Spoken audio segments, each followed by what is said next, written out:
Good morning, everyone, and welcome to another edition of Coffee and Financial Conversations. My name is Blaise Tamo, and before we get started today, let me just remind you why we do what we do.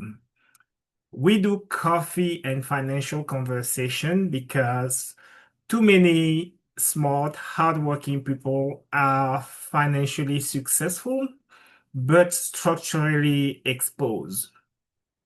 Nobody sits them down and show them the pressure points. Nobody tests the plans. Nobody explain what happens if income stops. So we educate, not to sell, not to impress, but to make sure that your plans doesn't collapse under pressure. Last week, we focused on awareness. This week, we are moving to structure because awareness without structure doesn't protect anyone. Financial continuity isn't built on hope, it's engineered. Just like a bridge, your financial life has to support weight, withstand pressure, and remain stable in uncertainty. Income is the load-bearing beam, and if that beam isn't reinforced, everything above it becomes fragile. From awareness to structure means we stop reacting to life and start engineering for it. So last week, our focus was on income interruption. So if your income stops tomorrow, how long would your household operate without panic? And we learned that income is conditional. It only flows if you can perform, but your liability aren't conditional. The mortgage doesn't pause. The tuition doesn't pause. Utility don't pause. So when income stops, even temporarily, the question becomes simple: who gets paid?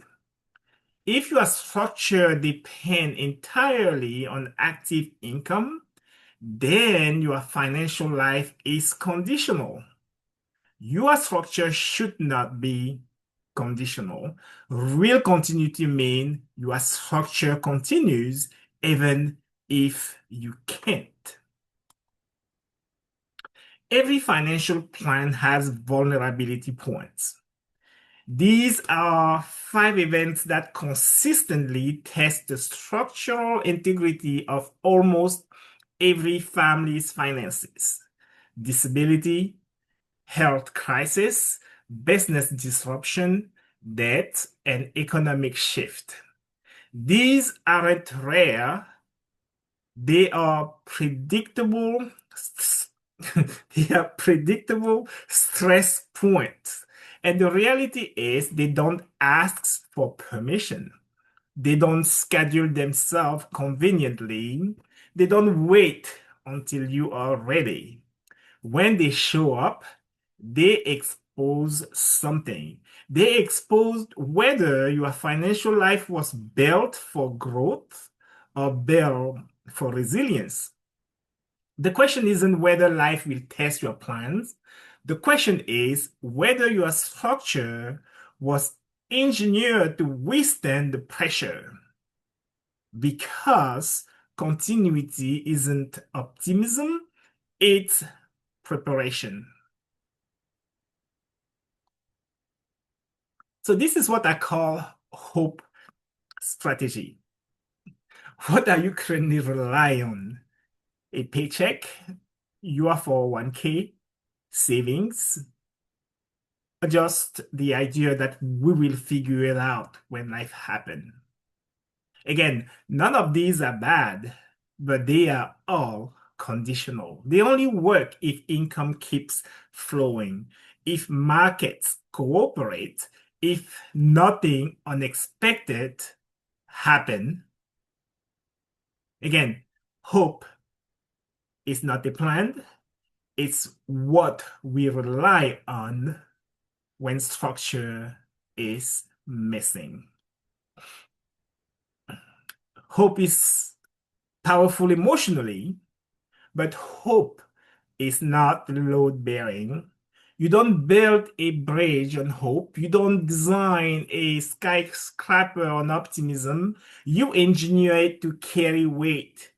And your financial life is no different. If your income, your assets, or your future plans are supported by only by I hope nothing happen, then the structure is fragile.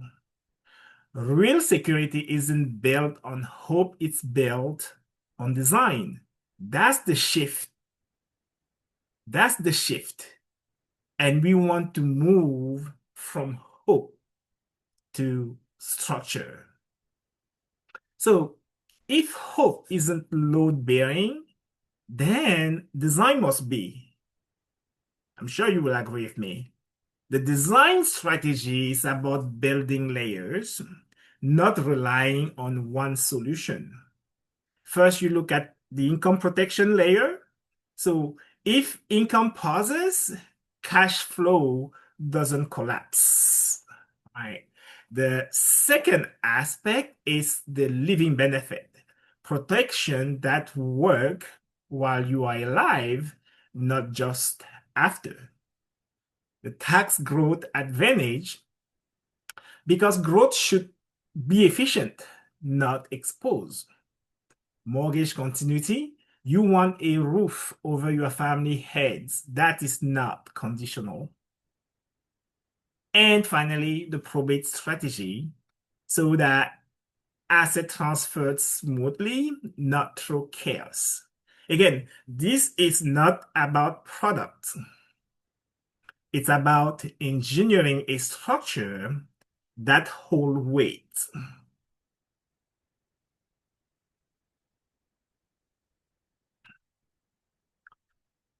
So on this slide here, you will see that on the left, family relies on paycheck for 1K savings. We'll figure it out.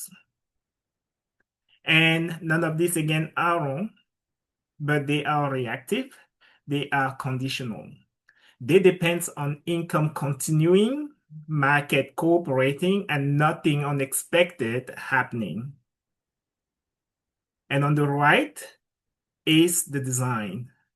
Here you see income protection layers, living benefits, tax advantage growth, mortgage continuity, probate strategy so that cash flow doesn't collapse if work stops, so that you have protection that works while you are alive, so that you build efficiently with all the tax advantages, so that with your mortgage, your family only has a roof on their head. That's not conditional.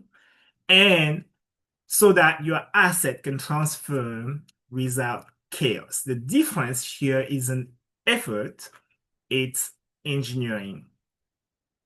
So one side, hope that the bridge holds, and then the other side, build it to carry weight.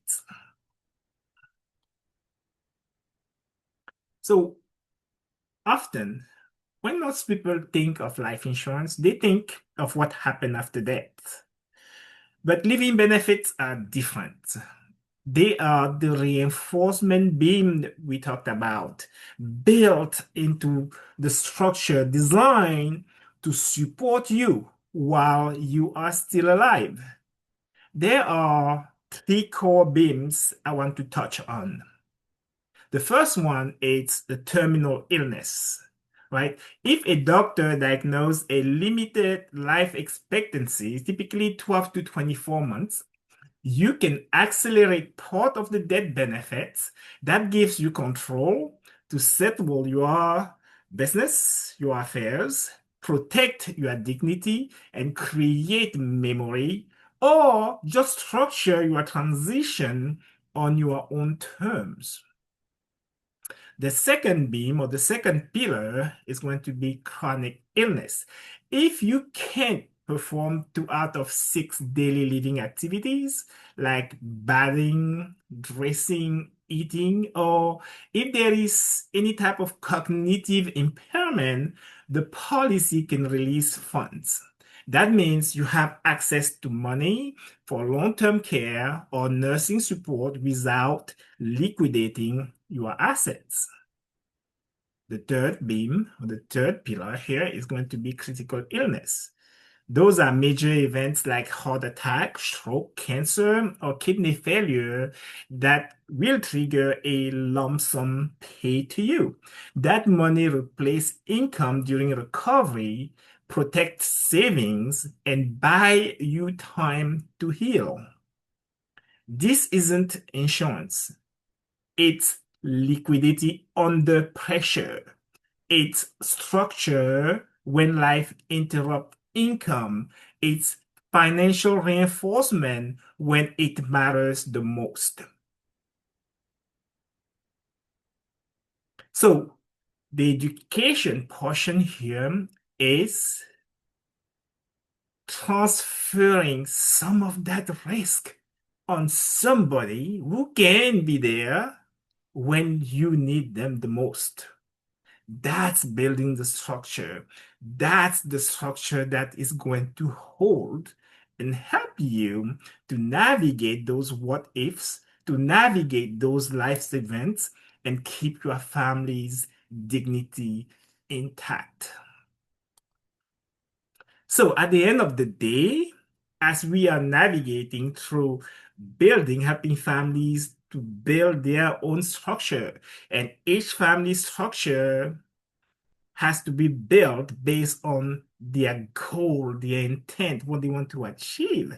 At the end of the day, we want to build what we call a complete edifice, right? When this financial structure is complete, it doesn't just grow, it stands. Think of this as 3 connected pillars. First, you have that continuity pillars. If income stop from death, disability, or disruption, the structure doesn't collapse. Bills are paid, business survive, family stays in their homes. That's the foundation. The second layer or second pillar here is going to be certainty. Certainty is about predictable income, control of risk, and coordinated strategy. It removes guesswork. When market move or taxes shift, you are not reacting, you are prepared. And when continuity and certainty are properly engineered, something powerful happens. Peace of mind. And then the last layer here is going to be legacy. Legacy is what remains. Wealth transfer efficiently, value preserved, impact extended beyond your lifetime. This is the complete edifice, not just growth, not just protection, but a structure that stands regardless of the storm. And each family should take the time to build this structure, to talk about solidifying those beams so that when life happens, your family dignity stands on solid beams. Now,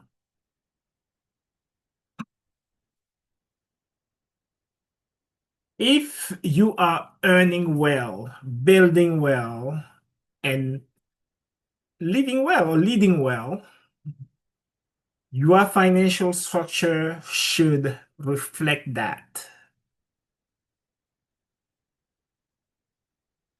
So if you want a private continuity stress test of your plans, book directly through my Calendly link below.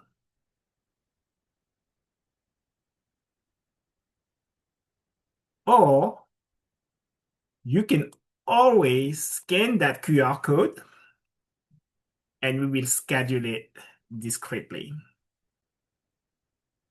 Certainty is built, not hoped for. Certainty is built, not hoped for. Again, this was a presentation of Lifeline Legacy Financial Group. And my name is Blaise Tamo. And my goal is to raise awareness and hold your hand. And together, we can build a structure for your family. And even if we don't achieve that, next time you sit with a financial professional, you will have the blueprint of what's needed for your family. Thank you so much for taking the time to be part of this edition of Coffee and Financial Conversation. I am looking forward to the next one. Thank you again so much, and I will see you tomorrow. Thank you.